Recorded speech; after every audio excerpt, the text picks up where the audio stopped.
ಇನ್ನು ಅರ್ಜೆಂಟೀನಾದ ಫುಟ್ಬಾಲ್ನ ದಂತಕತೆ, ವಿಶ್ವದ ಫುಟ್ಬಾಲ್ನ ದಂತಕತೆ Lionel Messi ಭಾರತಕ್ಕೆ ಬಂದಿದ್ದಾರೆ. 3 ದಿನಗಳ ಕಾಲ ಕೋಲ್ಕತ್ತಾ, ಹೈದರಾಬಾದ್ ಮತ್ತು ಮುಂಬೈನಲ್ಲಿ ಮೆಸ್ಸಿ ಕಾರ್ಯಕ್ರಮಗಳನ್ನು ಆಯೋಜನೆ ಮಾಡಲಾಗಿದೆ. ಇವತ್ತು ಕೋಲ್ಕತ್ತಾದಲ್ಲಿ ಮೊದಲ ದಿನದ ಕಾರ್ಯಕ್ರಮ ನಡೆಯಿತು. ಆದರೆ ಇಡೀ ಕಾರ್ಯಕ್ರಮ ಅಕ್ಷರಶಃ ರಣಾಂಗಣದ ರೀತಿಯಲ್ಲಿ ಪರಿವರ್ತನೆ ಆಗೋಯಿತು. ಅಷ್ಟಕ್ಕೂ ಕೋಲ್ಕತ್ತಾದಲ್ಲಿ ಮೆಸ್ಸಿ ಬಂದು ಹೋಗೋದರ ನಡುವೆ ಏನೆಲ್ಲ ನಡೆದೋಯ್ತು, ಯಾಕೆ ಅಷ್ಟೊಂದು ಅವಾಂತರಗಳಲ್ಲಿ ಸೃಷ್ಟಿಯಾಯಿತು, ಯಾಕೆ ಲಾಠಿ ಚಾರ್ಜ್ ಮಾಡಲಾಯಿತು ಅನ್ನೋದನ್ನು ನಿಮಗೆ ತೋರಿಸ್ತೀವಿ.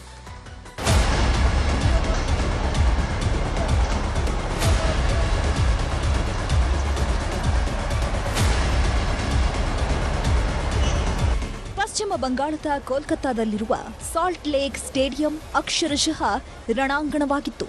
ಸಾವಿರಾರು ರೂಪಾಯಿ ಹಣ ಕೊಟ್ಟು ಅರ್ಜೆಂಟೀನಾದ ಫುಟ್ಬಾಲ್ ದಂತಕಥೆ ಲಿಯೋನೆಲ್ ಮೆಸ್ಸಿಯನ್ನ ನೋಡಲು ಲಕ್ಷಾಂತರ ಅಭಿಮಾನಿಗಳು ಬಂದಿದ್ರು. ಆದರೆ ಭಾರತದ ಅತಿದೊಡ್ಡ ಫುಟ್ಬಾಲ್ ಕ್ರೀಡಾಂಗಣಗಳಲ್ಲಿ ಒಂದಾದ ಸಾಲ್ಟ್ ಲೇಕ್ ಮೈದಾನದಲ್ಲಿ ಮೆಸ್ಸಿ ದರ್ಶನ ಸಿಗದೆ ಇಡೀ ಕ್ರೀಡಾಂಗಣವನ್ನೇ ಜನ ಧ್ವಂಸ ಮಾಡಿದ್ರು.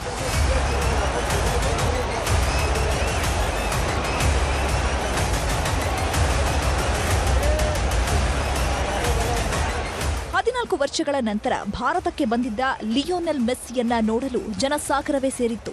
ಆದರೆ ಮೆಸ್ಸಿ ಸುತ್ತ ಬರೀ ರಾಜಕಾರಣಿಗಳು, ಅಧಿಕಾರಿಗಳು, ಆಯೋಜಕರೇ ತುಂಬಿಕೊಂಡಿದ್ರು. ಇದರಿಂದ ಅಭಿಮಾನಿಗಳಿಗೆ ಮೆಸ್ಸಿಯನ್ನ ನೋಡಲು ಸಾಧ್ಯವಾಗಲಿಲ್ಲ. ಕೋಪಗೊಂಡ ಅಭಿಮಾನಿಗಳು ಕ್ರೀಡಾಂಗಣದ ಆವರಣಕ್ಕೆ ನುಗ್ಗಿದ್ರು. ನೂಕುನುಗ್ಗಲು ಹಾಗೆ ಪ್ರೇಕ್ಷಕರ ಅತಿರೇಕ ಹೆಚ್ಚಾಗ್ತಿದ್ದಂತೆ ಪೊಲೀಸರು ಮೆಸ್ಸಿಯನ್ನ ಮೈದಾನದಿಂದ ಬರೀ 10 ನಿಮಿಷದಲ್ಲಿ ಕರ್ಕೊಂಡು ಹೋದ್ರು. ಆಗ ಇನ್ನಷ್ಟು ಸಿಟ್ಟಾದ ಮೆಸ್ಸಿ ಫ್ಯಾನ್ಸ್ ಇವೆಂಟ್ನ ಧ್ವನಿವರ್ಧಕಗಳು, ಟೆಂಟ್, ಬ್ಯಾನರ್ಗಳನ್ನೆಲ್ಲ ಧ್ವಂಸ ಮಾಡಿದ್ರು. ಬ್ಯಾನರ್ ಮತ್ತು ಚೇರ್ಗಳನ್ನ ಕಿತ್ತೆಸೆದ್ರು. ಪರಿಸ್ಥಿತಿ ನಿಯಂತ್ರಿಸಲು ಲಘು ಲಾಠಿ ಚಾರ್ಜ್ ಕೂಡ ಮಾಡಬೇಕಾಯಿತು.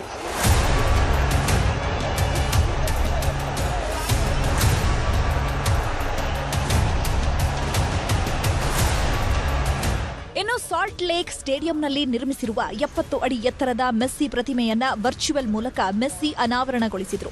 ಆದರೆ ಮೆಸ್ಸಿಯನ್ನ ಕಣ್ತುಂಬಿಕೊಳ್ಳಲು ಬಂದು ನಿರಾಸೆ ಆದವರು ಮೈದಾನದ ಹೊರಗೆ ಆಕ್ರೋಶಾನು ವ್ಯಕ್ತಪಡಿಸಿದ್ರು.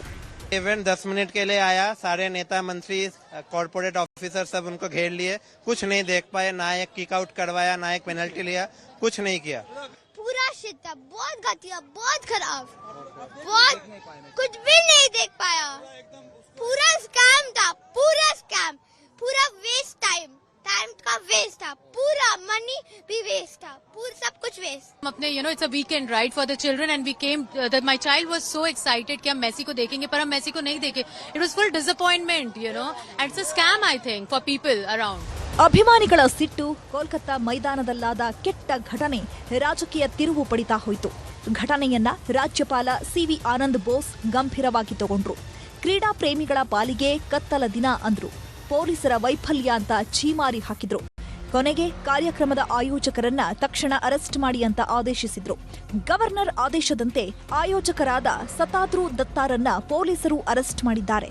ಇನ್ನೊಂದು ಕಡೆ ಮೆಸ್ಸಿ ಕಾರ್ಯಕ್ರಮದಲ್ಲಾದ ಕೆಟ್ಟ ಘಟನೆಗೆ ಮಮತಾ ಬ್ಯಾನರ್ಜಿಯೂ ಸಿಟ್ಟಾಗಿದ್ದು ಜನರ ಬಳಿ ಕ್ಷಮೆ ಕೇಳಿ ತನಿಖೆಗೂ ಆದೇಶಿಸಿದ್ದಾರೆ. ಇಡೀ ಘಟನೆಯ ತನಿಖೆಗೆ ಸಮಿತಿ ರಚನೆ ಮಾಡಲಾಗಿದೆ. 4,800ರಿಂದ 25,000ವರೆಗೂ ಟಿಕೆಟ್ ಖರೀದಿಸಿದ್ದ ಜನರಿಗೆ ಹಣ ವಾಪಸ್ ನೀಡಲು ಆದೇಶಿಸಲಾಗಿದೆ. ಬ್ಲಾಕ್ನಲ್ಲೂ ಟಿಕೆಟ್ ಮಾರ್ತಿದ್ದವರ ಬಂಧನ ಮಾಡಲಾಗಿದೆ. ಆಯೋಜಕ ಸತ್ತಾದ್ರೂ ಬಂಧಿಸಿ ತೀವ್ರ ವಿಚಾರಣೆ ನಡೆಸಿದ್ದು ಹಲವು ರಾಜಕಾರಣಿಗಳ ಮೇಲೂ ಎಫ್ಐಆರ್ಗೆ ಸಿದ್ಧತೆ ಆಗ್ತಿದೆ. ಭದ್ರತಾ ದೃಷ್ಟಿಯಿಂದ ಫುಟ್ಬಾಲ್ ಆಟಗಾರ ಮೆಸ್ಸಿ ಕೋಲ್ಕತ್ತಾದಿಂದ ನಿರ್ಗಮಿಸಿದ್ರು. ಗೋಟ್ ಇಂಡಿಯಾ ಟೂರ್ 2025ರ ಭಾಗವಾಗಿ ಮೆಸ್ಸಿ ಹೈದರಾಬಾದ್ಗೆ ಬಂದಿದ್ದು, ನಾಳೆ ಹೈದರಾಬಾದ್ನಲ್ಲೂ ಫ್ಯಾನ್ಸ್ ಮೀಟ್ ಆಯೋಜಿಸಲಾಗಿತ್ತು. ಮೆಸ್ಸಿಯನ್ನ ಕಾಂಗ್ರೆಸ್ ನಾಯಕ ರಾಹುಲ್ ಗಾಂಧಿ ಪ್ರತ್ಯೇಕವಾಗಿ ಭೇಟಿಯಾದರು. ಲಿಯೋನೆಲ್ ಮೆಸ್ಸಿ ಜೊತೆ ಹೈದರಾಬಾದ್ ಗ್ರೌಂಡ್ನಲ್ಲಿ ರಾಹುಲ್ ಗಾಂಧಿ ಫುಟ್ಬಾಲ್ ಕೂಡ ಆಡಿದ್ರು. ಕೋಲ್ಕತ್ತಾ ಮೈದಾನದಲ್ಲಿ ಒಟ್ಟಾರೆ ಮೆಸ್ಸಿಯನ್ನ ಕಣ್ತುಂಬಿಕೊಳ್ಳಲು ಆಗದ ಅಭಿಮಾನಿಗಳು ದಾಂಧಲೆ ಮಾಡಿದ್ರು. ಹೈದರಾಬಾದ್ ಕಾರ್ಯಕ್ರಮದಲ್ಲೂ ಸಣ್ಣ ಪುಟ್ಟ ಘಟನೆ ಬಿಟ್ರೆ ಎಲ್ಲವೂ ಸುಗಮವಾಗಿ ನಡೆಯಿತು. ನಾಳೆ ಮುಂಬೈನಲ್ಲಿ, ನಾಡಿದ್ದು ದೆಹಲಿಯಲ್ಲೂ ಮೆಸ್ಸಿ ಫ್ಯಾನ್ಸ್ ಮೀಟ್ ಕಾರ್ಯಕ್ರಮ ಆಯೋಜಿಸಲಾಗಿದೆ. ಆದರೆ ಕೋಲ್ಕತ್ತಾ ಘಟನೆಯಿಂದ ಪಾಠ ಕಲಿತು 2 ನಗರಗಳಲ್ಲಿ ಸರಿಯಾಗಿ ಕಾರ್ಯಕ್ರಮ ಆಯೋಜಿಸೋ ಕೆಲಸ ಆಗಬೇಕಿದೆ. Bureau report, news 18.